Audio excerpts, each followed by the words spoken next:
Hey guys, I'm the Sega Scourge, and there is a fly in here, so if you see me swatting randomly during this video, that's probably why. This is just another small discussion video, purely an opinion piece, but I just wanted to talk a little bit about the Sonic timeline. Now, it's no secret that the timeline is, well, something some people care about, and it's a mess. Modern Sonic, not so much. Modern Sonic isn't as much of a mess in the timeline. Everything could be placed sort of in sequential order, apart from a few games here and there, and then there's spin-offs and things, and what's canon and what's not. What's really interesting is no one seems to note how much of a fucking travesty the classic timeline is, because that is by far worse than the modern Sonic timeline in every regard.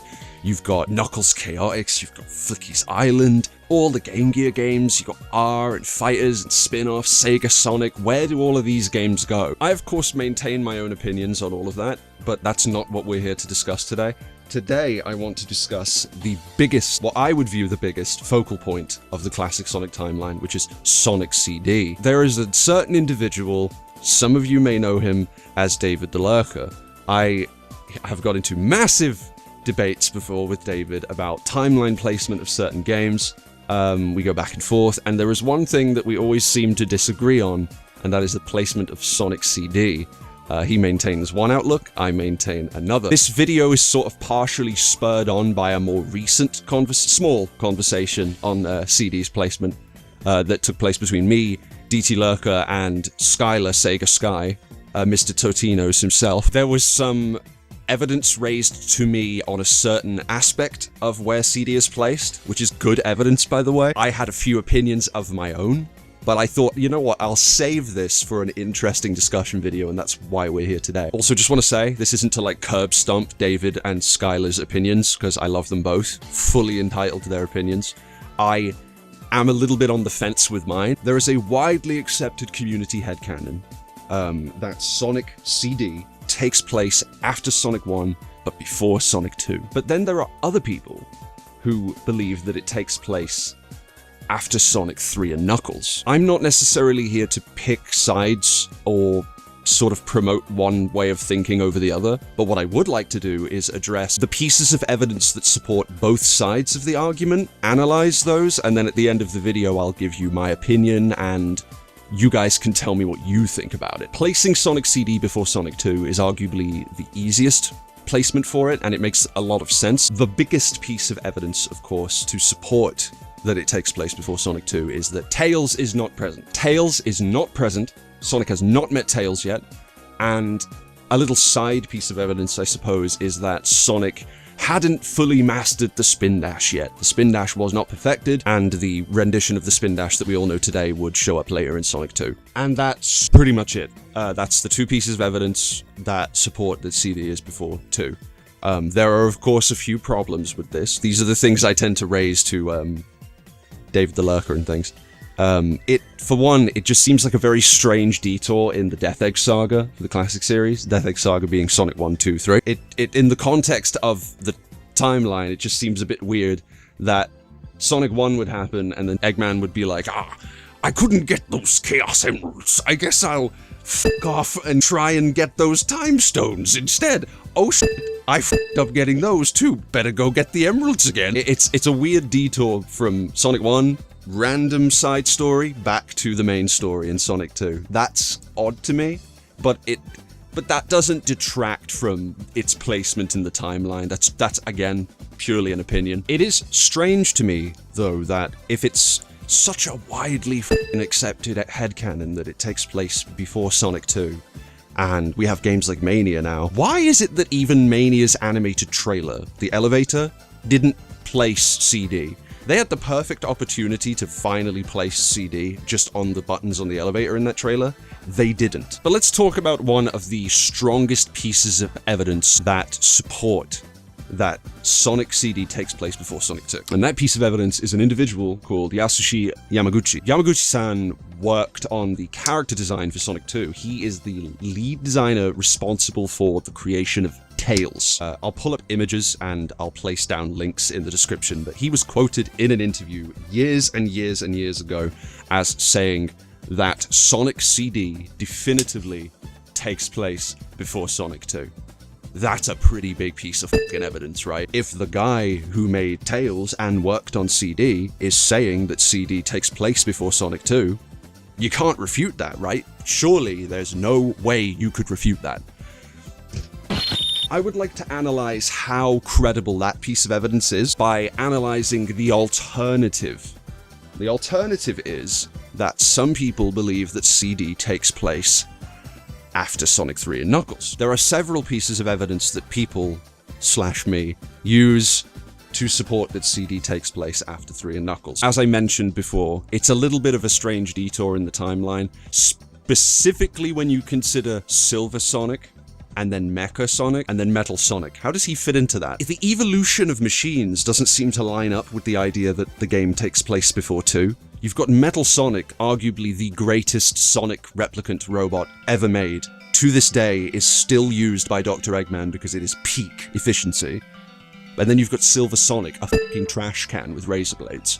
And you've got Mecha Sonic, a robot that could turn super for like 10 seconds, both of which are shit compared to Metal. So why on earth would you make Metal and then jump to Silver and Mecha? If you were Dr. Eggman and CD happened and then 2 and 3, why would you jump to using shittier robots instead of just using Metal? Now, there is a way you could solve Metal being absent from Sonic 2 and Sonic 3, but that entirely depends on what you consider canon. How canon you count Sonic 4. Sonic the Hedgehog 4, of course, 2010, made by Sega Sky. He made that whole game himself. Sonic 4 introduced the idea that Metal Sonic had been abandoned on Little Planet, and Eggman came back for him later, which would create a perfect alibi for anyone who thinks that CD takes place before Sonic 2. Because you could just say, well, he couldn't go and get Metal, could he? Because he was on Little Planet.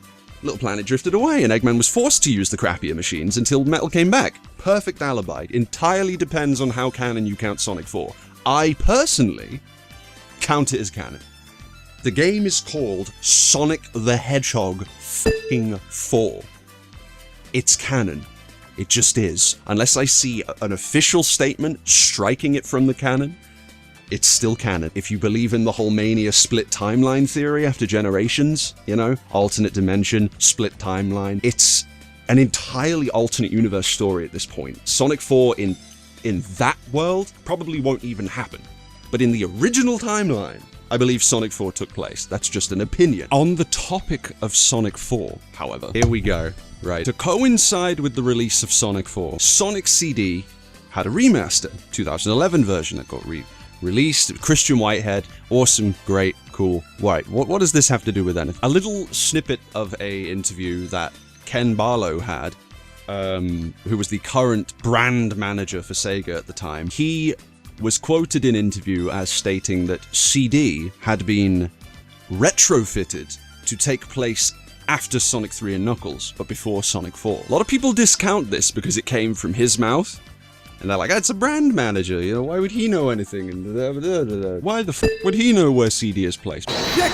Do you think this was just his opinion that he said on the spot?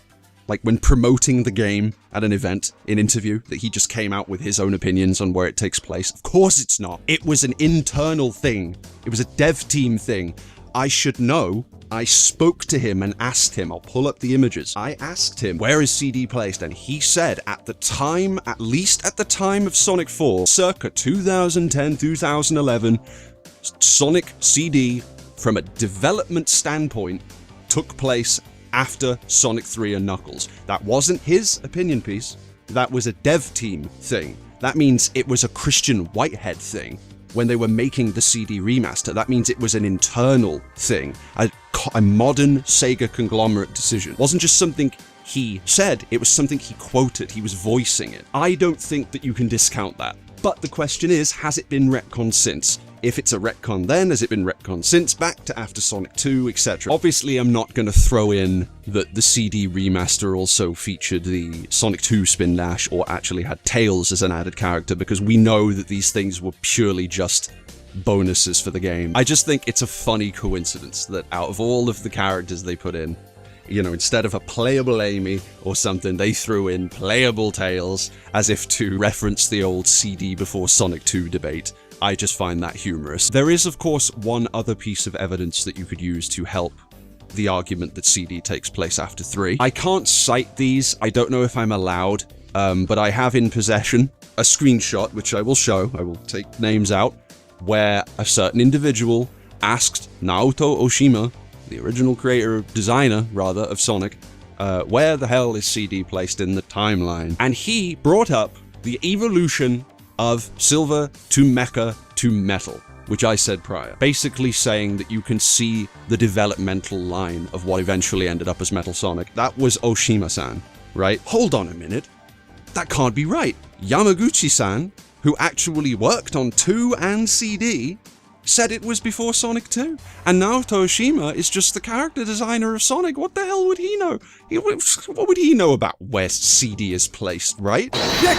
Oshima was only the director of Sonic CD as well. And Yamaguchi-san worked on Sonic CD as a special stage designer. So this entirely comes down to, who do you believe? There is no right answer to this, it is just, who do you believe? Because the interview with Yamaguchi-san was not a modern interview, it was an interview that was conducted years ago. The questions raised to Oshima-san were recent. Do you believe Yasushi Yamaguchi, who was the character designer for Tails and worked on special stages in Sonic CD, or do you believe Naoto Oshima, who is the character designer for Sonic and was the director for Sonic CD? I will leave that up to you. Do you believe, this is a question to the viewers, can you say for certain that in the nearly 30 years, 3 decades of this franchise existing, that there hasn't been a retcon or 2 or a restructuring of story since